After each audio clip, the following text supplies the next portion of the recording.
الحمدللہ رب العالمین والصلاة والسلام علی رسول الانبیاء المرسلین اما بعد حیات الصحابہ میں پیج نمبر 348 کے اوپر باب چل رہا تھا علماء اور طلبہ کے آداب، اور بلکہ یہ باب کمپلیٹ ہو گیا تھا، اور اس کے بعد بات چل رہی تھی علم کا پڑھنا پڑھانا اور علم کو آپس میں دہرانا، اور کن چیزوں کا پوچھنا مناسب ہے اور کن چیزوں کا پوچھنا نامناسب ہے۔ حضرت انس رضی اللہ عنہ فرماتے ہیں ہم رسول اللہ صلی اللہ علیہ وسلم کے پاس بیٹھے تھے کہ اور کبھی ہماری تعداد 60 تک بھی ہو جاتی تھی، حضور ہم لوگوں میں حدیث بیان کرتے، پھر اپنی کسی ضرورت سے اندر تشریف لے جاتے، اور ہم لوگ وہاں بیٹھ کر آپس میں اتنا دہراتے کہ وہاں سے اٹھتے تو وہ حدیث ہمارے دل میں پختہ ہو چکی ہوتی۔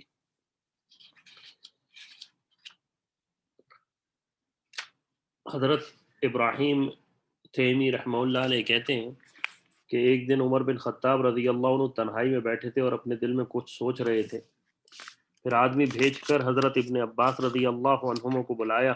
جب وہ آ گئے تو ان سے پوچھا اس امت میں اختلاف کیسے ہو سکتا ہے جبکہ ان کی کتاب ایک ہے، نبی ایک ہے اور قبلہ ایک ہے؟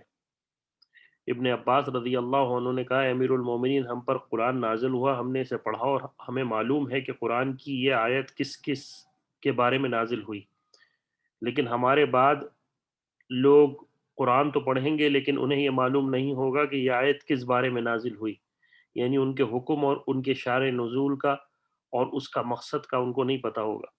اس طرح ہر جماعت کی اس بارے میں الگ الگ رائے ہوگی، جب ہر جماعت کی رائے الگ الگ ہوگی تو ان میں اختلاف ہو جائے گا، اور جب ان میں آپس میں اختلاف ہو جائے گا تو پھر یہ آپس میں لڑ پڑیں گے۔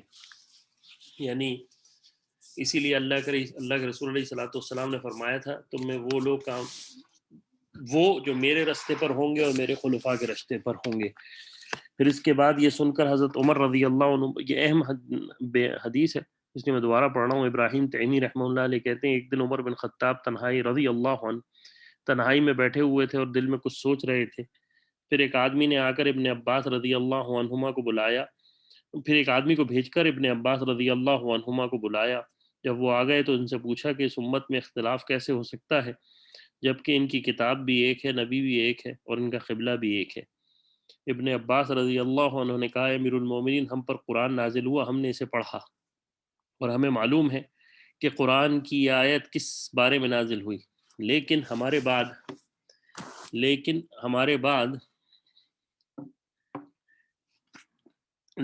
بعد لوگ قرآن تو پڑھیں گے لیکن انہیں یہ معلوم نہیں ہوگا کہ یہ آیت کس بارے میں نازل ہوئی۔ اس طرح ہر جماعت کی اس بارے میں الگ الگ رائے ہوگی، جب ہر جماعت کی الگ الگ رائے ہوگی تو ان میں اختلاف ہوگا، اور جب اختلاف ہو جائے گا تو پھر آپس میں لڑیں گے۔ یہ سن کر حضرت عمر رضی اللہ عنہ ان پر برسے اور انہیں خوب ڈانٹا۔ حضرت ابن عباس رضی اللہ عنہما واپس چلے گئے، لیکن ابن عباس نے جو بات کہی تھی وہ بعد میں حضرت عمر کو سمجھ میں آ گئی، تو انہیں بلایا اور ان سے فرمایا وہ اپنی بات ذرا دوبارہ دہرا کے کہنا، یعنی دوبارہ مجھے بتاؤ۔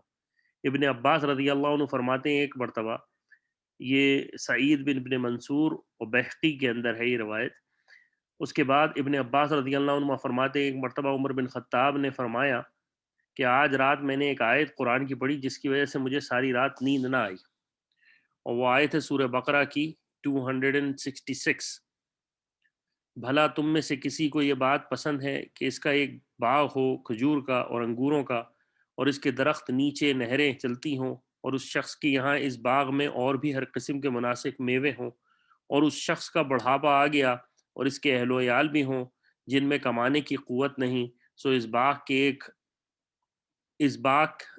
پر ایک بگولا آوے جس میں آگ کا مادہ ہو، پھر وہ باغ جل جاوے۔ یہ قرآن کی آیت ہے۔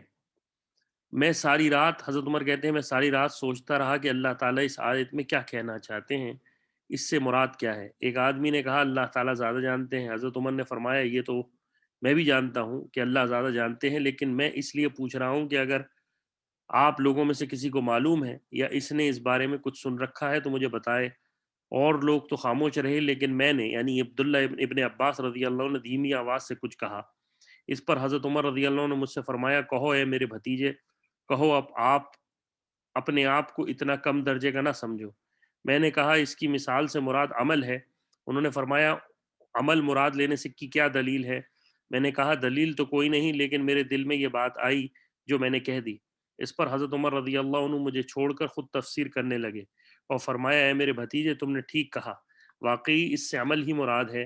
اے ابن آدم جب بوڑھا ہو جاتا ہے اور اس کے اہل و عیال زیادہ ہو جاتے ہیں تو اسے اپنے باغ کی بہت زیادہ ضرورت ہوتی ہے، ایسے ہی قیامت کے دن اسے عمل کی بہت زیادہ ضرورت ہوگی۔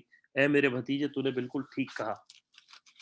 ابن عباس رضی اللہ عنہما ہی فرماتے ہیں عمر رضی اللہ عنہ مجھے غزوہ بدر میں شریک ہونے والے بڑے بوڑھوں کے ساتھ اپنی مجلس میں شریک فرمایا کرتے تھے۔ ایک مرتبہ ابن عوف رضی اللہ عنہ نے کہا آپ اس نوجوان کو ہمارے ساتھ تشریف شریک کر لیتے ہیں، حالانکہ اس جتنے تو ہمارے بیٹے ہیں۔ حضرت عمر رضی اللہ عنہ نے فرمایا یہ ان لوگوں میں سے ہے جس کو تم جانتے ہو۔ ایک دن حضرت عمر نے انہیں بلایا اور مجھے بھی بلایا۔ میں سمجھ گیا کہ مجھے صرف اس لیے بلایا ہے تاکہ وہ میری علمی حیثیت دیکھ لیں، اور فرمایا آپ لوگ اللہ تعالیٰ کے اس فرمان کے بارے میں کیا جانتے ہیں؟ اور پھر اذا جاء نصر اللہ والفتح سے لے کر آخری تک پڑھی۔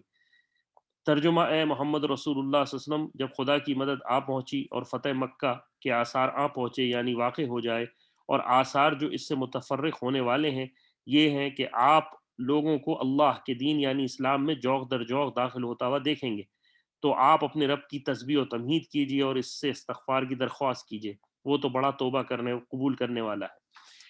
ان میں سے کسی نے کہا، یعنی حضرت عمر نے ان سے پوچھا کہ اس کے مطلب بتائیں۔ ان میں سے کسی نے کہا کہ اللہ نے ہمیں اس بات کا حکم دیا کہ جب اللہ کی مدد آ جائے اور ہمیں فتح نصیب ہو جائے تو ہم اس کی تعریف کریں اور اس سے مغفرت طلب کریں۔ اور کسی نے کہا ہمیں معلوم نہیں۔ بعضوں نے کچھ نہیں کہا بلکہ خاموش رہے۔ پھر حضرت عمر رضی اللہ عنہ نے مجھ سے پوچھا ہے میرے بھتیجے ابن عباس کیا تم بھی ایسے ہی کہتے ہو؟ میں نے کہا نہیں۔ انہوں نے فرمایا تم کیا کہتے ہو؟ میں نے کہا کہ حضور علیہ الصلوۃ والسلام میں نے کہا اس میں حضور علیہ الصلوۃ والسلام کے دنیا سے تشریف لے جانے کا اشارہ ہے۔ اللہ تعالیٰ نے حضور کو بتا دیا کہ جب اللہ کی مدد آ جائے اور فتح مکہ ہو جائے اور تم لوگوں کو دیکھ لو کہ یہ دنیا میں آپ کے سے تو یہ دیکھ لو تو یہ آپ کے دنیا سے جانے کے قریب آنے کی نشانی ہے، لہٰذا اب آپ رسول رب کی تسبیح و تمہید کیجیے اور مغفرت طلب کیجیے، وہ بڑا قبول کرنے والا ہے۔ پھر حضرت عمر رضی اللہ عنہ فرمایا مجھے اس صورت کے بارے میں اتنا ہی معلوم تھا جتنا تمہیں معلوم ہے۔ اور اس کے بارے میں ہے حضرت عمر آگے میں نے علماء سے سنا کہ حضرت عمر کہتے تھے اس لیے ابن عباس کو اپنے ساتھ بٹھاتا ہوں کہ جب عبد الرحمن نے رضی اللہ عنہ نے اعتراض کیا تھا تو انہوں نے کہا اس لیے بٹھاتا ہوں کہ اس کو قرآن کی سمجھ بہت ہے۔ ابن عباس رضی اللہ عنہ فرماتے ہیں میں نے حضرت عمر بن خطاب رضی اللہ عنہ سے اللہ تعالیٰ کے اس فرمان کے بارے میں پوچھا اعوذ باللہ من الشیطان الرجیم یا ایھا الذین آمنوا لا تسألوا عن اشیاء ان تبد لکم تسوءکم، اے ایمان والوں ایسی فضول باتیں مت پوچھو کہ اگر تم سے ظاہر کر دی جائیں تو ناگواری کا سبب ہو۔ حضرت عمر رضی اللہ عنہ نے فرمایا کچھ مہاجرین کو اپنے نسب پہ کچھ شبہ تھا۔ ایک دن یہ لوگ آپس میں کہنے لگے کہ اللہ کی قسم ہمارا دل چاہتا ہے کہ ہمارے نسب کے بارے میں اللہ تعالیٰ کچھ قرآن کی آیتیں نازل فرما دے تو کیا ہی اچھا ہو۔ اس پر اللہ تعالیٰ نے آیت نازل فرمائی جو تم نے ابھی پڑھی۔ پھر حضرت عمر رضی اللہ عنہ نے مجھ سے فرمایا تمہارے یہ ساتھی یعنی حضرت علی ابن طالب اگر امیر بن جائیں تو یہ زاہد تو ہوں گے لیکن مجھے خودبینی کا ڈر ہے کہ کہیں اس پہ مبتلا نہ ہو جائیں۔ میں نے کہا امیر المومنین ہمارے ساتھی فضائل اور درجے کو تو آپ جانتے ہیں، اللہ کی قسم آپ کیا فرما رہے ہیں؟ حضور کے دنیا سے تشریف لے جانے کے بعد ان میں کوئی تبدیلی نہیں آئی، اور جتنے دن وہ حضور کے ساتھ رہے کبھی حضور کو ناراض نہ کیا۔ حضرت عمر رضی اللہ عنہ نے فرمایا حضرت فاطمہ رضی اللہ عنہ کے ہوتے ہوئے حضرت علی رضی اللہ عنہ نے ابو جہل کی بیٹی کو شادی کا پیغام دینا چاہا تھا جس پر حضور علیہ الصلوۃ والسلام کو گرانی ہوئی تھی۔ میں نے کہا اللہ تعالیٰ نے حضرت آدم علیہ الصلوۃ والسلام کی نافرمانی کے قصے میں فرمایا ہے اور ہم نے اس کے حکم کے اہتمام میں ان کی پختگی اور ثابت قدمی نہ پائی، سورہ طٰہٰ کی روایت۔ ایسے ہی ہمارے ساتھی نے حضور کو ناراضگی کرنے میں پختگی نہ دکھائی، جو ہی پتہ چلا کہ یہ کام حضور کو نہیں پسند انہوں نے فوراً اس کا ارادہ چھوڑ دیا، اور یہ تو دل کے خیالات ہیں جن کے آنے کو کوئی نہیں روک سکتا، اور اللہ کے دین کی سمجھ رکھنے والے فقی اور اللہ کے احکام کو جاننے والے عالم سے کبھی لرزش ہو جاتی ہے، لیکن جب اس پر متنبہ کیا جائے تو فوراً اسے چھوڑ کر اللہ کی طرف رجوع کر لیتا ہے۔ یعنی اگر کہ انسان سے کوئی غلطی ہو جائے اہل علم سے تو لرزشیں تو کسی سے بھی ہو سکتی ہیں، لیکن جب اس کو حق بات بتا دی جائے تو وہ